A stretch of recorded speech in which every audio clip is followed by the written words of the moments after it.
안녕하세요. 회원 컨설팅 연구소의 회원 이충훈입니다. 오늘은 법화 7류에서 배우는 삶의 지혜, 법화경에서 배우는 삶의 지혜, 법화 7류 중에 오늘 6번째 계주유에 대해서 살펴보도록 하겠습니다. 참고로 이 계자가 뭐냐면 상투 계자입니다. 요즘 상투 쓴 사람이 없는데 요즘 상투 계자입니다. 요거는 구슬주.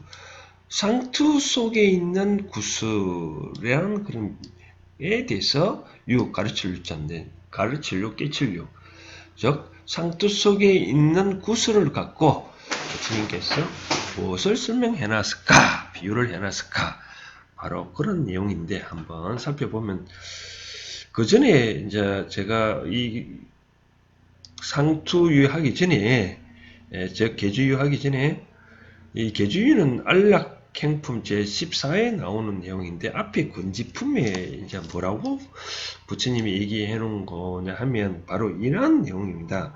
뭐냐면 이제 그때 제가 처음에 말씀드릴 때 이 법화경 설할 때 부처님 많은 사람이 나타났다 했잖아요. 그죠? 자기의 아내인 즉 라울라의 어머니도 있고 이모도 왔다 있잖아요. 그렇죠? 이와 같이 앞에 또 사리불도 여러가지 장래 너희들도 다 깨달음을 얻을 것이다 라고 설명도 해놨잖아요.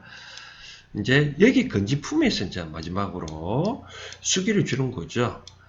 즉 라울라의 어머니 또 라울라의 그 이모에 대해서 이제 주니까 두 여인이 이렇게 말하는 거죠. 부처님한테 찬탄해서 이제 부처님께서 저희들한테 깨달음을 얻겠다라고 수기를 주시리니 저는 앞으로 그 말씀에 따라 열심히 수행을 하겠다라고 한 거죠.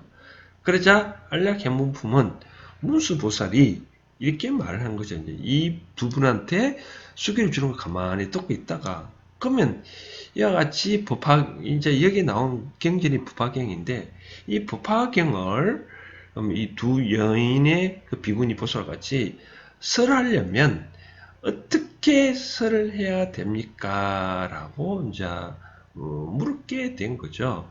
묻다 보니까 이제 부처님은 뭐라고 설명을 했냐면 이렇게 설명한 거죠. 맨 처음에 첫 번째 해야 될 건지 신구이 그리고 이 자비심을 가진 상태에서 법화경을 설해야 된다라고 하는 거죠. 이때 신은 구이 자비인데, 신은 이제 몸을 뜻하고 구는 이제 입을 뜻하고 임은 마음을, 즉 뜻을 뜻하는 거죠. 마음 뜻을 가지고 자비는 그런 마음으로 갖고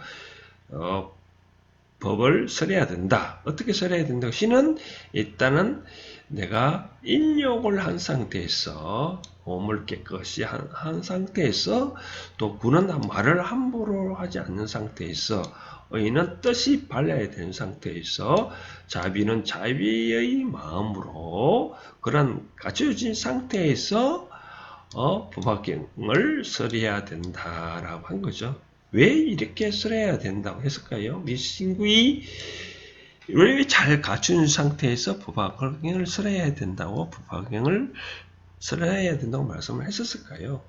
아마 이런 것 같아요. 우리가 하나 참고를 한다면 이런 말 있잖아요. 우리가 기독교 애들 보면 뭐 술 안 먹는다 했는데, 왜 뭐 예수도 최후의 만찬 때 그 포도주과 술을 먹었는데 왜 기독교인들은 왜 술을 안 먹는다고 그 말을 했었을까요?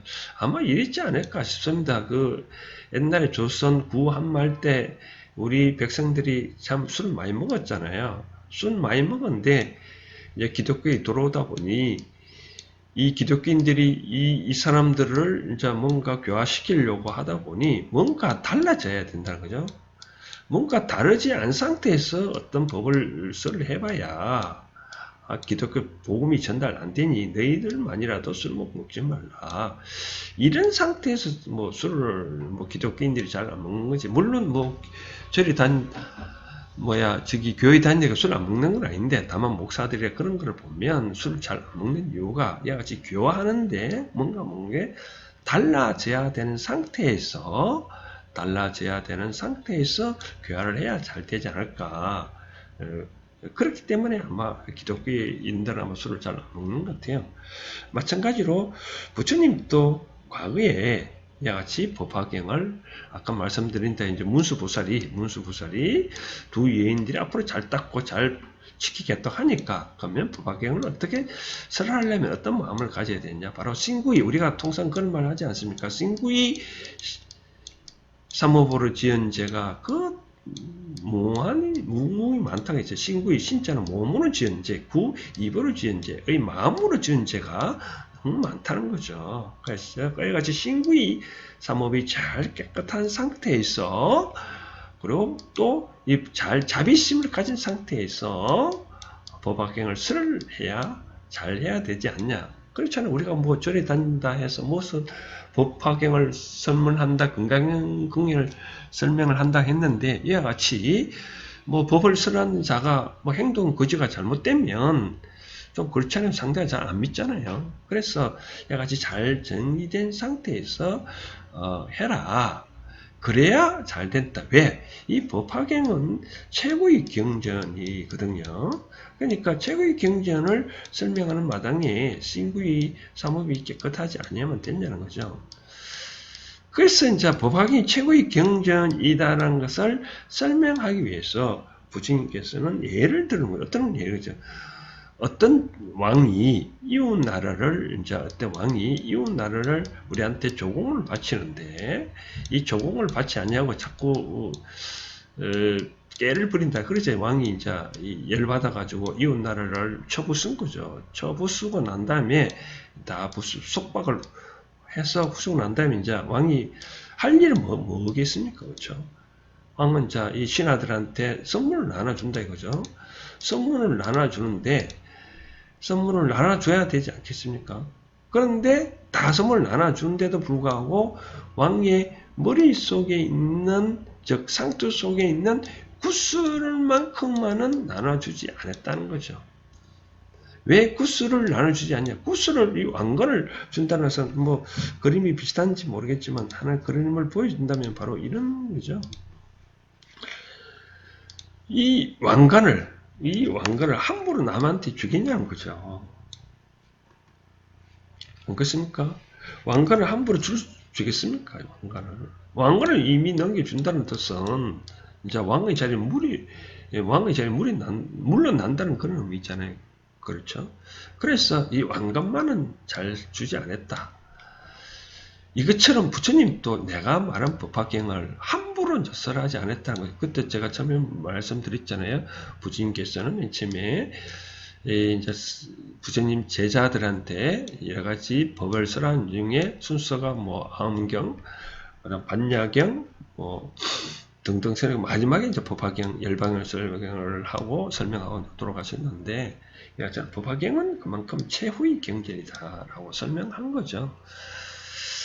그러면 이제 우리가 생각하고 있는 그 경전 속에는 이와 같이 뭐라고 설명했는지 경전을 한번 살펴보고 그럼 좀 쉽게 이해가 되지 않겠냐라 가지고 설명을 해 보도록 하겠습니다. 자, 안락행품은 바로 그런 내용입니다. 즉, 이 법화경을 설할 때는 바로 안락해야 된다. 신구에 안락해야 된다. 바로 그런 내용인데 경전성의 내용을 한번 살펴보도록 하겠습니다.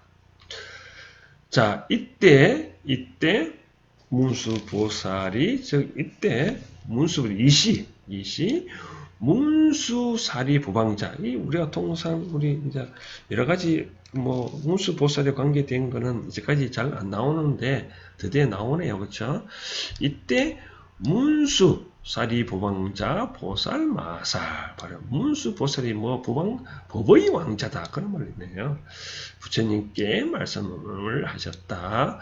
부처님 모든 제 보살이 심히 난유 고 경순불거라 발대선하다 후 악세 즉 큰 서문을 세워서 후 악세에 호지 독설시 법화경 즉 이 법화경을 호지 잘해서 열설한다면 부처님께서요 보살마설이 후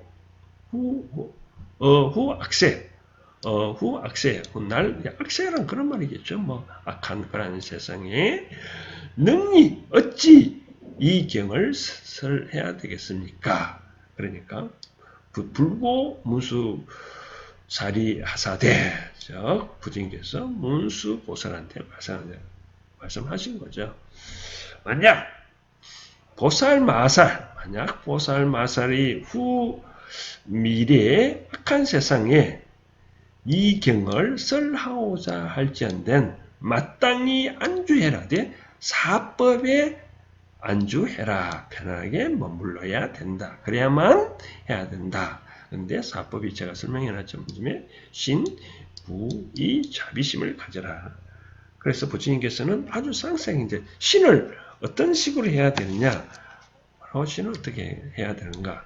첫 번째, 첫 번째, 안주해라. 어디에 이제 보살의 행처에 또는 근처에 가까이 할 사람에 지내라. 이러한 사람만이 능히 연세를 할 수 있다라고 그런 말씀을 한 거죠. 자, 그러면 어떤 것이 바로 행처냐? 바로 행처에 안주하라고 했으니 행처에 안주해서 또 설명 쭉 해놨습니다. 그럼 어떻게 하는 것이 보살, 마살, 행처냐라고 하는 거죠.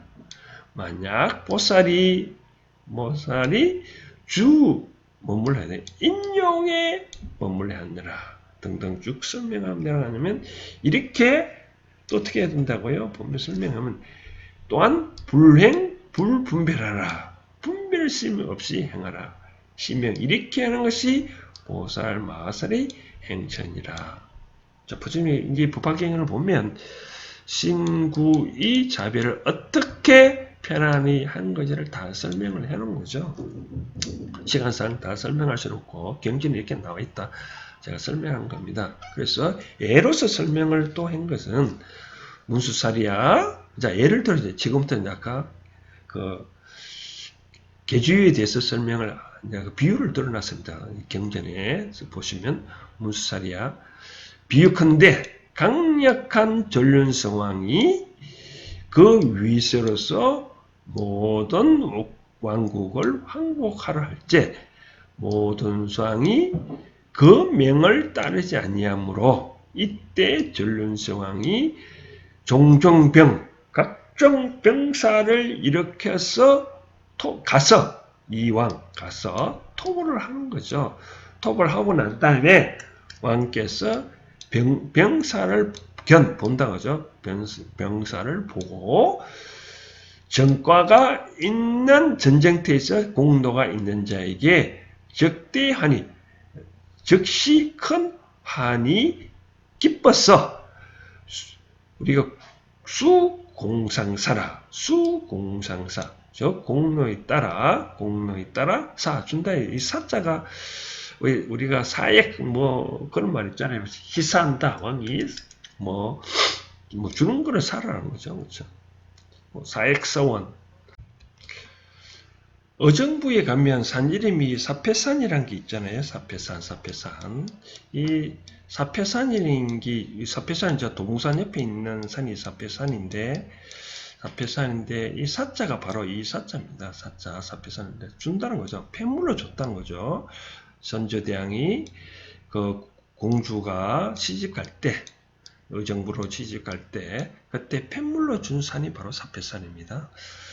이같이 그 공로에 따라 공로에 따라 줬다. 뭘 줬다고요? 옛날에 논답을 줬나 봅니다. 농과 집과 또 낙양성, 성도 줬고, 혹여 또 의복도 줬다는 거죠. 근데 재미난 거는 종종 각가지 보배를 준 거죠. 각각의 보배가 뭐냐? 참 써봤는데, 참 부처님께서 이걸 어떻게 이 당시에 과연 그런 게 있었는지 모르지만 참 기막합니다. 전쟁 이런 예를 들어서 설명하는 거 보면 보세요. 각가지 보배가 뭐냐? 검, 은, 유리, 자거, 환호, 산호, 호박, 상, 얘는 코끼리겠죠. 말, 거성, 뭐 수레겠죠. 노비, 인민.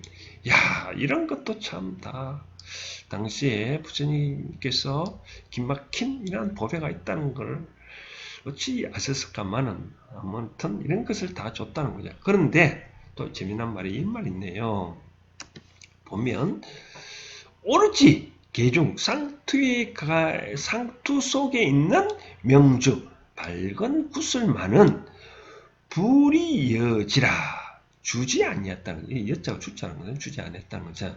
소위자 왜 그러냐면 만약 왕이 지금 정상에 있는 최고의 독자 위독한 왕이 만약 어떤 이 하나의 구슬을 보배를 만약 준다면 왕제 권속 왕의 왕에 딸린 모든 권속이 필히 크게 놀라고 이때 괴성 그치 괴성 괴이하다 그런 의미지 괴이하다 그러니까 필히 놀라고 필히 괴이하다 얘기할 것이다라고 하죠.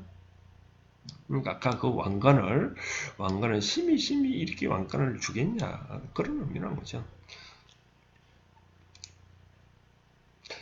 그런데 이제 부처님께서 그런 말을 했네요. 문수사리야 전륜성왕이 이와 같이 모든 병사를 보고 크게 유공장에 있는 자에게 심히 그 환희를 마음에 크기 환희심을 일으켜 어렵고 믿기 어려운 이런 구슬을 어디에 있다고요? 오랫동안 상투 속에 간직해왔던 것을 망령되게 사람에게 주지 아니한 것을 이제 너희들한테 준다. 이제 준다라는 거죠.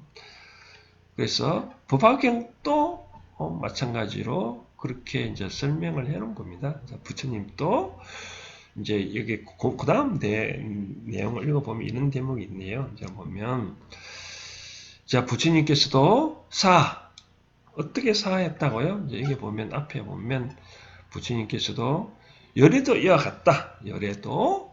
열애도 또한 이와 같다.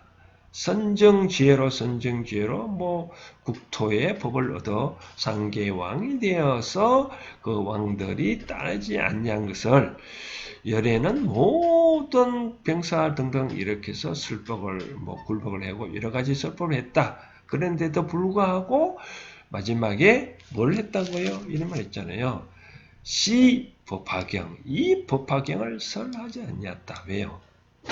최고의 경계를 때문에 이제까지 설하지 않다가 이제 설해왔다는 거죠. 자, 그러면 여기서 우리가 배울 수 있는 내용이 뭐냐라고 한번 같이 설명을 하든지 한번 같이 생각을 한번 해볼까요? 부처님은 이와 같이 최후적으로 마지막으로 법화경을 설명을 해놨는데 여기서 우리는 무엇을 배울 수 있을까? 저는 그렇게 생각을 합니다. 우리가 상속을 할 때 여러 가지 이제 어차피 사람이 죽을 때쯤 자식들한테 재산을 넘겨주잖아요. 그런데 저는 이렇게 생각을 합니다.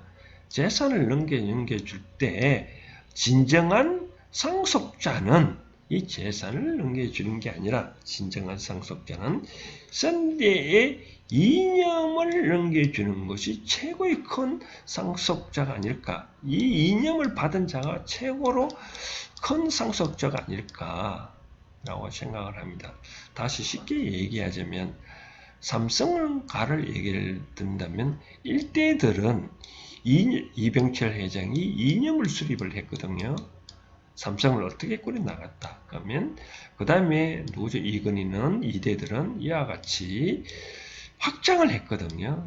3세들은 현재 3세인데 3세는 어떻게 하던가? 이 3세들이 성공을 하려면 이병철 회장의 이러한 이념을 제대로 받은 자가 받고 이 이념대로 행동을 해야 실패를 하지 아니하거든요.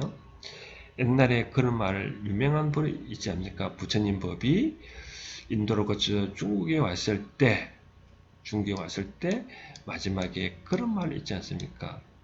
이 법을 받은 자가 진정으로 법을 받았다라고 말씀드렸다시피 우리도 인생 세계에서 삶을 살면서 자식들한테 뭐를 넘겨주는 것이 최고 좋겠느냐라고 생각을 한번 해보자는 거죠. 진정으로 그래서 무엇을 남길 것인가? 부처님께서는 최후적으로 법화경을 남겼고 전쟁터에서 승리한 장수들한테도 최종적으로 이 왕관을 넘겨주지 않았지만 언젠가는 누구한테 넘겨주었다시피 우리의 삶을 살면서도 자식들한테 무엇을 남겨줘야 최고로 좋냐는 거죠. 사람은 죽으면 이름을 남긴다고 했다시피 이제 우리는 단순히 이와 같이 물질만을 남길 것이 아니라 진정으로 내가 갖고 있는 가장 소중한 보배라는 것을 스스로 한번 만들어보고 그러한 보배 내가 갖고 있는 진리, 내가 갖고 있는 이념, 내가 다른 사람한테 넘길 수 없는 그런 이념을 남겨주는 것도 좋지 않겠나 생각되었습니다. 하나 비슷한 예를 한번 들어볼까? 이런 얘기 있습니다. 어떤 여인이 길을 쭉 가는데 이 나비가 어떤 가시에 걸려 있었어. 이 여인이 나비를 구해준 거죠. 나비를 구해주니까 이 나비가 요정으로 변해서 가지고 이 요정이 이 여인한테 귀에다가 그런 말을 했다는 거죠. 세상에서 어려운 일이 있거든 내 말대로 해보라 라고 한 거죠. 뭐냐면 어떻게 했냐? 세상사 살면서 모든 것에 항상 감사하다 그런 마음을 간지라고 얘기를 했거든요. 그래서 이 여자는 평생 동안 살면서 항상 감사하다는 말을 끊임없이 했다는 거죠. 나중에 이 할머니가 이 여인의 커서 할머니가 돼서 돌아갔을 때쯤 이제 손자한테 그런 말을 한 거죠. 손자한테 물어본 거죠. 할머니 어떻게 이렇게 인자하게 끝까지 삶을 살 수 있느냐 한마디만 남겨달라라고 하니까 이와 같이 과거의 이란 비유로 설명하면서 감사하다고 말을 하겠다 합니다. 따라서 이제 우리도 기업을 하신 분이나 어떤 가게 집안에서나 이제 물질을 넘겨줄 것이 아니라 내가 그동안에 인생의 가치를 할까요? 좌우명을 할까요? 그러한 이념을 남겨주는 것도 또한 이 부처님이 최후적으로 법화경을 설명한 것과 같지 않겠느냐 생각되어집니다. 오늘은 이와 같이 이 계명주, 계주에 대해서 한번 살펴봤습니다. 오늘은 여기까지 하겠습니다. 감사합니다.